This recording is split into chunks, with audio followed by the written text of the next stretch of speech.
हरे कृष्ण प्रभु, कैसे हैं आप? मैं नितिन भाटिया देवनागरी देहरादून से फिर से लेके आया हूँ एक छोटी सी प्यारी सी कहानी। कहानी है एक लालची राक्षस भस्मासुर की। एक दिन भस्मासुर ने भोले शंकर की घोर तपस्या करी। भोले शंकर प्रकट हो गए। भोले शंकर ने कहा, बताओ बच्चा, तुम्हें क्या चाहिए?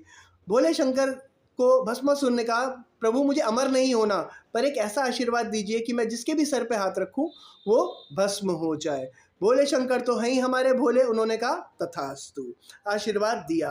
अब भस्मासुर था एक बहुत ही चालाक राक्षस। उसने सोचा, अगर मैं अपना हाथ शिव जी के सर पे रख दूं तो शिव जी भस्म हो जाएंगे और पार्वती माता मेरी हो जाएंगी और दुनिया का सबसे शक्तिशाली जो भगवान है मैं बन जाऊंगा। शिव जी को पता चला। शिव जी ने ये बात विष्णु जी को बताई। विष्णु जी ने मोहिनी का रूप धारण किया जो एक अत्यंत सुंदर सुंदरी थी और भस्मासुर के सामने गई। भस्मासुर की काम और लालच जो था वो कुछ ज़्यादा ही था, तो मोहिनी को देख के वो अति आकर्षित हुआ। उसने प्रस्ताव दिया कि मोहिनी जी, आप मेरे से विवाह कर लीजिए। तो मोहिनी जी ने कहा, मैं विवाह एक ही शर्त पे करूँगी, अगर आप मेरे साथ नृत्य करेंगे। अब नृत्य शुरू हुआ। मोहिनी जी भी नृत्य कर रही हैं, भस्मासुर भी नृत्य कर रहा है। नृत्य के दौरान मोहिनी जी ने एक चाल चली। उन्होंने अपना दाहिना हाथ अपने सिर पे रखा।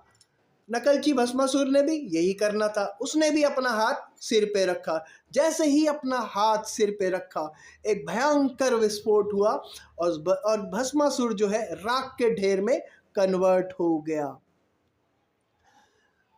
जिस शिव जी ने, जिस भोले शंकर ने, जो उनके गुरु थे, उन्होंने जो आशीर्वाद दिया, अगर उसने यही सोचा कि मैं अपने गुरु को ही बर्बाद कर दूं। जो गड्ढा आप दूसरे के लिए खोदोगे, हमेशा आप उसी में गिरोगे। तो ध्यान रखिए, अच्छे रहिए, खुश रहिए, गुरुओं का आदर कीजिए और अपने प्यारे भोले शंकर को याद कीजिए। शिवरात्रि थी कल। कहानी थोड़ी सी लेट हो गई, पर मेरी ये फेवरेट कहानी है। तो दूसरों का बुरा करने से पहले ये सोचें, मेरा भी बुरा हो सकता है। अगर किसी की ओर उंगली पॉइंट आउट करोगे तो 4 उंगली अपनी तरफ भी पॉइंट आउट होगी।